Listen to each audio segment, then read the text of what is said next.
السلام علیکم. محمد اظہر صدیق اپنے اسپیشل پروگرام کے ساتھ حاضر خدمت ہے. خبریں تو بہت سی ہیں، گفتگو بھی بہت سی ہونی چاہیے، لیکن فیک نیوز کی ڈٹرمنیشن کیسے ہونی ہے، ذرا یہ گفتگو کریں گے. اعظم خان نام یاد آ گیا آپ کو؟ بالکل، وہ سیشن جج صاحب تھے، آج کل اسلام آباد ہائی کورٹ کے ایڈیشنل جج، کچے جج جو ججز پیک ہوئے ہیں اس کے نتیجے میں. اچھا، اس کے حوالے سے کہانی کیا ہے وہ آپ کے سامنے رکھیں گی. ایڈیشنل رجسٹرار نے جو جواب داخل کیا ہے اور توہین عدالت کے حوالے سے جو نوٹس دیا تھا جسٹس سید منصور علی شاہ، جسٹس عقیل باسی صاحب کا، اس کا فیصلہ پیر والے دن کال لسٹ جاری ہو گیا. 9:30 بجے بیٹھیں گے تو انشاءاللہ عزیز وہ نہ ہے، اور 1 بجے پھر اسی فیصلے کے اگینسٹ جو انٹرا کورٹ اپیل ہے اس کا، یعنی یہ وقت سے پہلے فیصلہ آنا ہے. اور کیا پاسبلٹیز ہیں وہ میں کوشش کروں گا آپ کے سامنے. ایف بی آر کے چیئرمین ہیں راشد لنگڑیال، انہوں نے کہا گاڑیاں لینی ہے، اور لینی ہے، حق ہے ان کا جی. انہوں نے کہہ دیا صاف کہ گاڑیاں ہم نے لینی ہے، جو مرضی آپ کر لیں، وہ ان کا حق ہے. اور چیف الیکشن کمیشنر کی مدت ملازمت ختم ہو رہی ہے، تو وہ کیا کہانی ہے، کیا سمجھیں گے آپ ان چیزوں کو، تو وہ ذرا ساری گفتگو ہونے والی ہے، اس پہ کوشش کریں گے کہ ڈیٹیل میں آپ سے بات کر سکیں. سب سے پہلے تو چیف الیکشن کمشنر کے حوالے سے کچھ چیزیں میں نے سامنے نوٹ کی ہوئی ہیں، میں آپ کو بتا دیتا ہوں. 2020 میں 24 جنوری کو تعینات ہوئے تھے، تو 5 سال ان کے پورے ہو چکے ہیں اب، اور اصولی طور پر تو ریٹائر ہو گئے ہیں، لیکن آئین میں ترمیم کر کے جو 26ویں آئینی ترمیم کا ایک تحفہ ہے وہ یہ بھی ہے کہ یہ بھی اور 2 ممبر کمیشن جو ہیں وہ دونوں بھی کب تک رہیں گے؟ تاحیات، تا قیامت، جو مرضی آپ کہیں، یہ جب تک نئے تعینات نہیں ہوتے تو یہ رہیں گے. تو ان کو پھر بلیکٹ پاور دے دی، لیکن میں چیلنج کرنے جا رہا ہوں اس پروسیس کو. میں بتا دوں آپ کو، میں لے کے آنے لگا ہوں.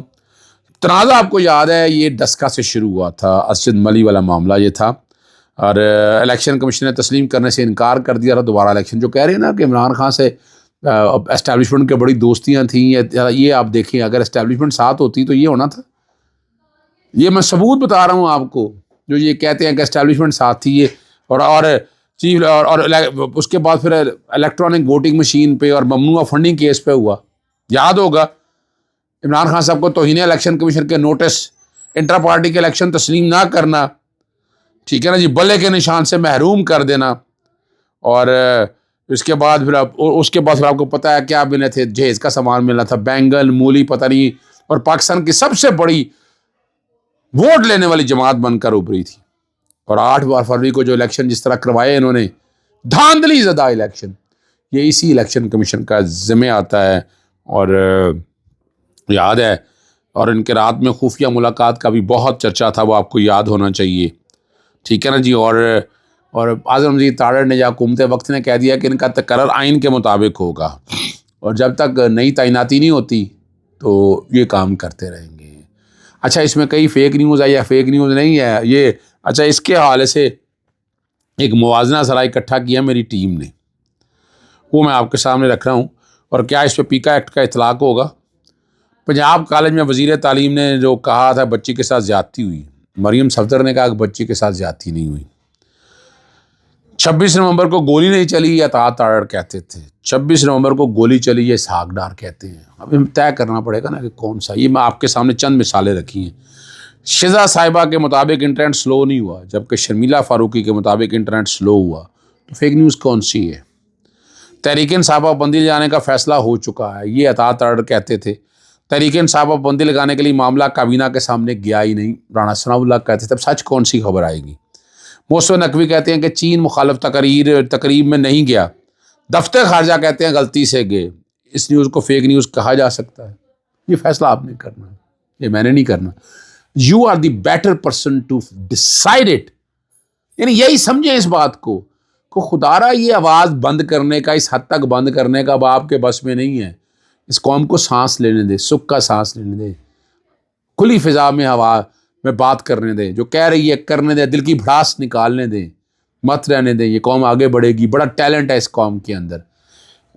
بیرسٹر گور نے آپ کے سامنے مذاکرات کے آغاز میں، اور یہ بات سچ ہے، انہوں نے بات کی ہے کہ حکومت تشکیل دیر کی، انہوں نے تاکہ تشکیل میں بھی تاخیر کی.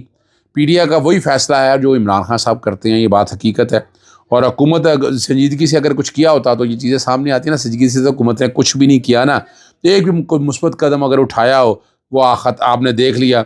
اور اب جس طرح سے 28 تاریخ کے لیے ڈیٹ رکھی ہوئی ہے، اس سے پہلے کیا ہے، کیا آن بورڈ کیا چیزیں اکٹھی کی، کیا حالات بنائے ایسے، کیا کوئی ایسی چیز بتا دینا کہ جس سے پازیٹیوٹی نظر آتی ہو کہ یہ واقعی مذاکرات چاہتے ہیں. مذاکرات میں سیدھا سا راکٹ سائنس ہے. Pakistan commission of inquiry act کے سیکشن 3 کے تحت فیڈرل گورنمنٹ نے کمیشن بنانا ہے. آپ کمیشن بنا دیں، ٹی یو آر پہ آپ کہہ دیتے ہیں ہاں جی یہ کمیشن بنا رہے ہیں، آئیں ٹی یو آر پہ بحث ہوگی آپ سے، پھر سمجھ میں بات آتی ہے. ابھی آپ کانسٹیٹیوٹ کر دیں subject to the terms of reference, تو آپ کمیشن تشکیل دے دیں. اور یہ اس پہ ٹھہرنے والے نہیں ہیں.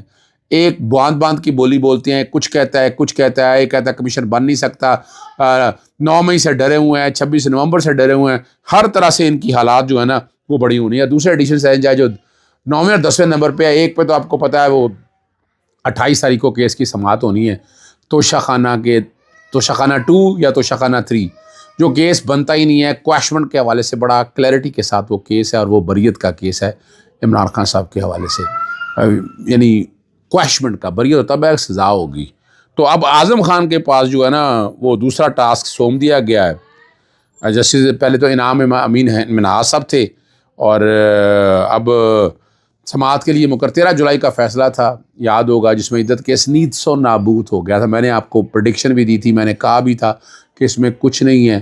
حالات اور واقعات نے ثابت کیا کہ رب نے عزت رکھی، اور وہ چیز آپ نے ساری دیکھ لی. اور کمال کی بات ہے کہ ہائی پروفائل کیسز جو ہے نا وہ زیادہ تر بینچ 1 یا 2 یا 3 سینیورٹی کے حوالے سے ہائی پروفائل کیسز جو ہیں انہی کے پاس لگتے ہیں. اور اب کیا ہے، اور جو ججز پیک کرنے کو کہتے ہیں، 26ویں آئینی ترمیم کا یہ تحفہ ہے جو تباہی و بربادی کی ہے کہ یہ 9ویں اور 10ویں نمبر پر ابھی مقرر ہوئے. کتنے دن ہوئے ہیں؟ 5 دن تو ہوئے ہیں. ٹھیک ہے نا جی. اور کمال ہونے ہیں. اور جو ہے نا یہ اعظم خان صاحب کے پاس اپیل آئی تھی، یاد ہوگا آپ کو، مینٹینیبلٹی کے کانٹیکٹ سے. یہ تو مائنڈ تو پہلے ہی دے بیٹھے ہوئے ہیں اپنا اس حوالے سے.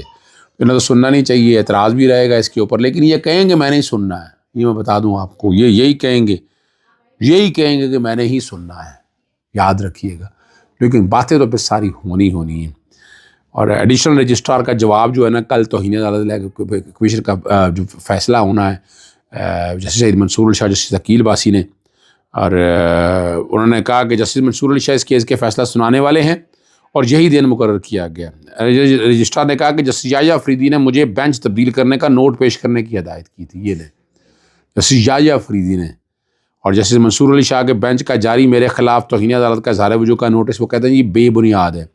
ایڈیشنل رجسٹرار نے جواب جمع کرایا، اور جسٹس جمال مندوخیل کی سربراہی میں 6 رکنی لارجر بینچ دوپہر 1 بجے جو ہے اس کیس کو سنے گا. اور جسٹس سعید منصور علی شاہ، جسٹس عقیل باسی جو ہیں وہ اس کا فیصلہ کریں گے. اچھا، دوسری بات، chairman board of revenue Rashid Langrial نے، اچھا میں اس میں کوئی نیگیٹیوٹی کی بات نہیں کرنا چاہتا. میں کہا نوجوان افسر کے لیے کاریں خریدنی ہیں، آپریشن اور سیلز ٹیکس چیکنگ کے لیے افسر کا وزٹ ضروری ہوتا ہے. کمیٹی کا اعتراض کا احترام سے شافی جواب دے دیا، ٹیکس اہداف پورے کریں گے. انہوں نے کہا جی یہ کام دیں گے تو ہم نے ٹیکس کے اہداف پورے کرنے ہیں. شہر قائد کے والے سب سے زیادہ ٹیکس کلیکشن جو کہ کارپوریٹ آفس ہیں، ہیڈ آفیسز ہیں، تو سب سے زیادہ ٹیکس جو ہے انہوں نے کہا کہ یہی ہیں. اور لیکن اس کے سوال کا جواب وہ بڑا، اور جواب ٹھیک دیا انہوں نے. ان کا سب سے زیادہ ٹیکس کلیکٹ ہوتا ہے، اس پہ ٹیکس لگتا نہیں ہے، چونکہ ٹیکس آگے ان کا کام صرف ٹیکس کلیکشن ہے، ٹیکس کی ڈسٹریبیوشن ایف بی آر کا کام نہیں ہے. وہ ایف بی آر کا نہ کنسرن ہے نہ تعلق ہے. وہ پروسیس قانونی ہے، وہ آئینی ہے. National finance commission N F C کے حوالے سے اور پروونشل فائنانس کمیشن جو بنتے ہی نہیں ہیں، جو لگتے نہیں ہیں، وہ ڈسٹریبیوشن ساری جو ہے انہوں نے کرنی ہوتی ہیں. ٹھیک ہے نا جی. تو یہ ان کا کام ہے، اور انہیں حوالے سب سے زیادہ یہ ان معاملات کو دیکھنا ہوتا ہے. ان کا کام صرف اور صرف یہ حوالے سے ہے. آخری بات صرف اتنی ہے کہ دیکھیے گا، عمران خان کام کھڑا ہے، کل بھی کھڑا تھا، آج بھی کھڑا ہے، آئندہ بھی کھڑا رہے گا. عمران خان پیچھے نہیں ہٹنے والا. عمران خان اصولوں کی جنگ لڑ رہا ہے اور اصولوں پہ کھڑا ہے. اصولوں پہ کھڑے رہنے والے چند لیڈر ہیں پاکستانی تاریخ میں. نام بتا دیں انگلیوں پہ، آپ کی 10 تک نہیں آپ پہنچیں گے. آپ کہیں گے، اب میں ابھی تازہ ترین کی بات کر رہا ہوں، لیکن عمران خان نے پارٹی کو اندر سے کھڑے ہو کے جیل سے بہترین طریقے سے چلایا ہے، سب کو آگے لگا دیا ہے. اور حفیظ اللہ نوازی نے جو بات کی ہے کہ بہت جلد آنے والے باہر 2 نہیں 4 ہفتے نہیں 6 ہفتے نہیں کمیشن بھی بنے گا اور یہ ساری باتیں بھی ہوں گی. میں بھی اس بات سے اتفاق کرتا ہوں کہ عمران خان بہت جلد باہر آنے والے ہیں انشاءاللہ. کمیشن بھی بنے گا اور چیزیں بھی دیکھیں گے آپ.